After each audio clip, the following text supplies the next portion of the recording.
हालत है जीव की। तो इस प्रकार जब अध्यात्म ज्ञान हो जाएगा आपको, आप ये गलती नहीं कर सकते हैं।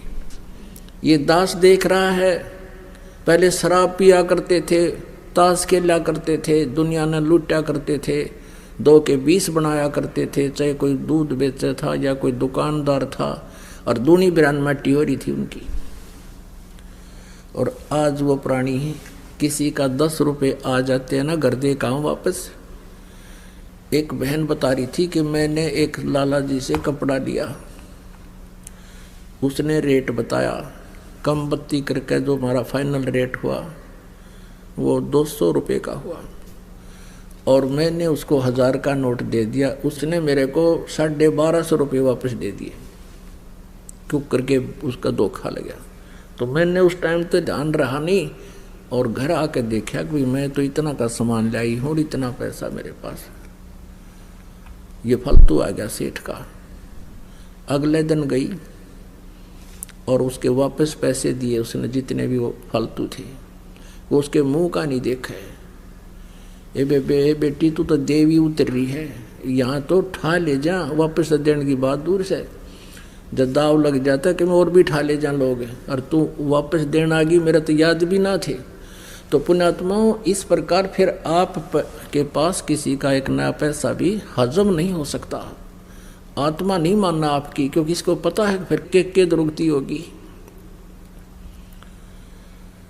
और कैसे पूरे करने पड़ेंगे। गधा बन के कुम्हार के घर पे ये प्राणी उसके पूरे करेगा, और फिर कितना कष्ट उसके ऊपर से गुजरेगा वही जाने। तो पुण्यात्माओं, परमात्मा कहते हैं अपनी महिमा बताने के लिए कि तुमने उस दरगाह का मैल नहीं देखा और धर्मराज के तिल तिल का लेखा। तो प्रसंग चल रहा है कि जब हम परमात्मा के आध्यात्मिक ज्ञान से परिचित हो जाएंगे, फिर हमारी एक विशेष व्यवस्था बनेगी, आत्मा के अंदर एक विशेष उभार आवेगा। अब देखता ये दास, आज भी कम से कम 4 भक्त आए थे, नो बोले जी रास्ते में 100 रुपये पड़े पाए।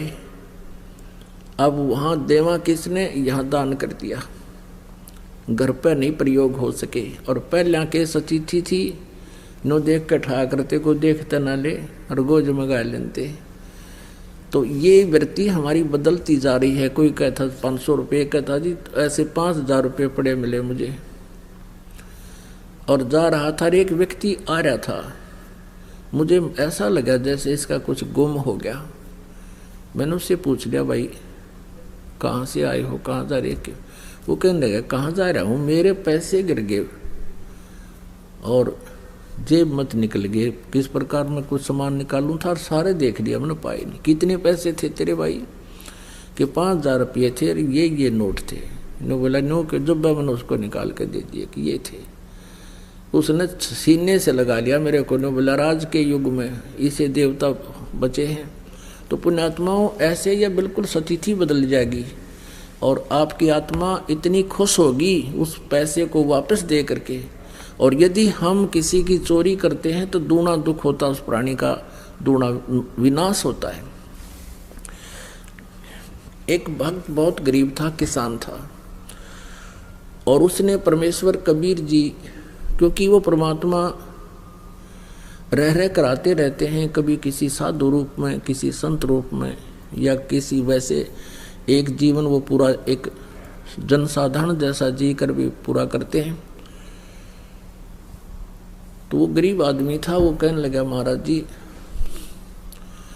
बहुत ही स्थिति खराब है, परमात्मा का ज्ञान सुना, परमेश्वर ने कहा बेटा नीत साबित रखिए, तेरा कमी नहीं रहेगी और ये भक्ति करता रहे,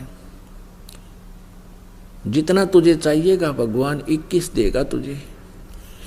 अब क्या हुआ कि उसके एक बैल था, उससे गुजारा कर रहा था। एक चोर था, उस चोर ने क्या सोचा, वो चोरी करने के लिए निकला, उसने देखा एक गरीब व्यक्ति और गर्मी के दिनों में सो रहा है, उसके एक बैल बंधा है, उस एक का बैल न चुरा ले गया। अब चोर तो क्या है, जैसे 100 रुपये का बैल होगा, उस समय की बात बहुत पुराने समय की है, तो किसी समय में ला लो इसको, तो एक उदाहरण है और सच्चाई है। तो उसने तो 10 रुपये का बिक गया, वो भी बेच दिया कि कहीं कोई पकड़ा ना जा तो, या 20 रुपये का, और बेच ब्याज खा पी कर फुर वो तो फिर उसाए हो गया। उसने कुछ दिन के बाद फिर ऐसे चोरी करता करता उसने सोची चल उस जिसका बैल चुरा के लाया था वो शरीफ आदमी लग गया ना, को पुलिस रिपोर्ट करी उसने, उधर ही चलते हैं। वहां जाकर देखा उसने 1 वर्ष या 2-1.5 वर्ष के बाद क्या देखा कि उसके 2 बैल बंधे हुए हैं बहुत अच्छी सतिथि के, और वो सो रहा है रात्रि के समय। उस चोर ने उसके दोनों चुरा लिए, दोनों बैल चुरा लिए और ले गया,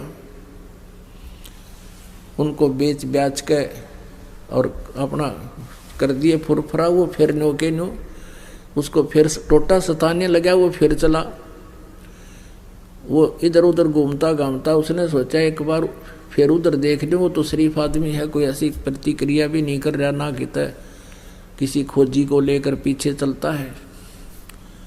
उसने वहां जाकर देखा, क्या देखा कि उसके 4 बैल बंध रहे, 4 बैल नु खागड़ के से। अब उस चोर ने सोचा भाई मेरा तो नाश हो लिया, और 3 बैल चुरा चुका मैं इसके, और इसके आज 4 बैल बंधे हुए हैं। भाई ये कौन सा जंतर मंत्र है इसके पास, इसने यो पूछूंगा मैं तो। और उसने वो वहीं सो रहा था किसान, उसको उठाया कि भाई उठना एक बार। वो किसान कहने लगा, सोया था ने बोला भाई मुझे मत छेड़, मुझे सोने दे, सारा दिन काम किया है, नींद अभी लेटा हूँ, सोने दे। वो कहने लगा भाई मैं चोर हूँ। वो चोर कहने लगा मैं चोर हूँ। ने बोला भाई चोर है ना, अपना काम कर दो, तू आया है, मुझे अपना सोने दे। अब वो कहने लगा रहा जो काम मैं करना चाहूँ था वो मेरे अतीब होता को ना, इसलिए तुझे जगाऊँ हूँ ना, मैं कितने जगाऊँ वो। अब मैं चोरी नहीं कर पा रहा हूँ, मैं ये पूछना चाहता हूँ कि ये कौन सा जंतर मंत्र है तेरे पास भाई। फिर उसने बताया भाई चाहे मारिए चाहे छोड़िए मुझे, चाहे सजा दिए दंड दिए, अब सच्ची बात बताऊंगा, तेरा पहला बैल भी मैं चुरा कर ले गया था, और मैंने तो वो पैसा मेरा न्योए गया बर्बादी में, और तेरे दूसरे 2 बैल भी मैं चुरा कर ले गया था। आज मैं जो का तू उसी स्थिति में हूँ, और तेरा ये 4 बैल बंध रहे हैं, इसलिए आज से मेरे पर चोरी ना होती भाई। अब मैं चोरी करने की स्थिति में नहीं रहा, मेरा हाथ कांप है, सारा शरीर कांप रहा है कि ये देख तेरा तो नाश हो जाना चाहिए था, तेरे पास तो कुछ था ही नहीं, उस दिन तू बहुत गरीब था, आज तेरे मकान भी सुथरा बना लिया। तो वो बैठ गया, फिर ने बोला भाई जब तक नहीं आए जड़ी पूछ ली तभी बताऊंगा, बैठ जा तू। भाई अगर इस चोरी करने से कोई सेठ हो साहूकार बने तो कोई करके नहीं खावे, सब चोरी कर ले। तूने तो भाई घोर पाप इकट्ठा कर लिया। परमात्मा की भक्ति कर, मैं बताता हूँ मैं कैसे मुझे भगवान सहारा दे रहा है, मैंने गुरु बना रखा है, और तू चल तुझे नाम दिलाऊंगा अपने गुरु जी से, और तो भी तेरी भी ऐसी मदद होगी। वो बोला भाई ठीक है, मुझे कुछ भी दिला, कुछ भी बराबर, पर मुझे यह जड़ी बता दे जो नूर सेठ होया करे। गुरु जी के पास ले गया, उसको बताया, फिर उसने अपनी सारी कहानी बताई कि महाराज जी मैं कति घना ढेर आदमी हूँ, नीच व्यक्ति हूँ, और मैंने इसके 3 बैल चुराए, आज मेरे पास एक भी नहीं, और पैसा भी खाने को नहीं, बालक भी भूखे बैठे हैं, और आपके चेले के ठाठ हो रहे हैं। मैं यो जंतर पूछण आया हूँ। परमात्मा बोले ले भाई यो जंतर तू भी ले ले, नाम ले, भक्ति कर, और बेटा तो भी ऐसे सुखी हो जाएगा, पर आज के बाद चोरी ना करिए। इन्होंने कान पकड़ दिए, अगर नहीं गुरुदेव सपने में भी नहीं करूँगा, और भी करता होगा मेरे मित्रानों ने भी समझाऊंगा भाई। यू और उठा गया, और उसने न्यो भी ना पता लागने दिया पड़ोसियाँ थी कि चोर था, मेरे बैल खरीद के चोरी करके ले गया था। तो पुण्यात्माओं, परमात्मा पे विश्वास जब हो जाएगा आप पे, आपकी एकदम नेचर बदल जाएगा आपका। उसने मित्र समझ लिया उसको कि चोखा भगवान का नाम ले लिया, इसके बच्चों का कल्याण होगा, इसका होगा। मेरा क्या बिगाड़ दिया इसने, अपने कर्म फोड़ दिए। उसको घर पे लाया, फिर वापस न बोला रोटी खा और रुक रात ने, और कल ये बैल ले जा, तू एक और दूंगा तेरे को, और अपनी कमाई कर और भाई अपने बच्चे पाल ले। अब वो एक बैल ले गया चोर। अब उसने अपनी गलती मान ली, प्रायश्चित कर लिया, अपनी लगा खेती करने। अब 2 साल के अंदर वो 4 बैलों के पैसे लेकर और वापस आया, जिसके वो चोरी करके ले गया था 3 बैल उसके, और एक वो उसने उधारा दिया था। 4 बैलों के पैसे लेकर उसके पास पहुंचा 2-3 वर्ष के बाद के, ले भाई ये तेरे बैल चुराए थे उनके पैसे, अरे का आपने मुझे उधारा दिया था इसके पैसे। आज मैं परमात्मा ने मेरे ऊपर मेहर बख्श दी और सब तरह से मैं सुखी हो गया। पहले भी आता रहता था, सत्संग सुनता रहता था, विचारधारा परमात्मा से सुनता रहता था। फिर उस दिन वो लेकर आ गया पैसे, पता लग गया कि ये इसका लोन मैं क्यों रखूँ अपने सिर पे। तो उसने कहा भाई मैं ना लूँ एक ना पैसा तेरे, मेरे तो भगवान ने ठाट कर रखे, तो इस पैसे को चल गुरुदेव के चरणों में रख दे, तेरा धर्म में लग जाएगा। ऐसा ही किया गया। तो पुण्यात्माओं, ये बातें कहने सुनने की नहीं, ये कर पाड़न की है। ये सच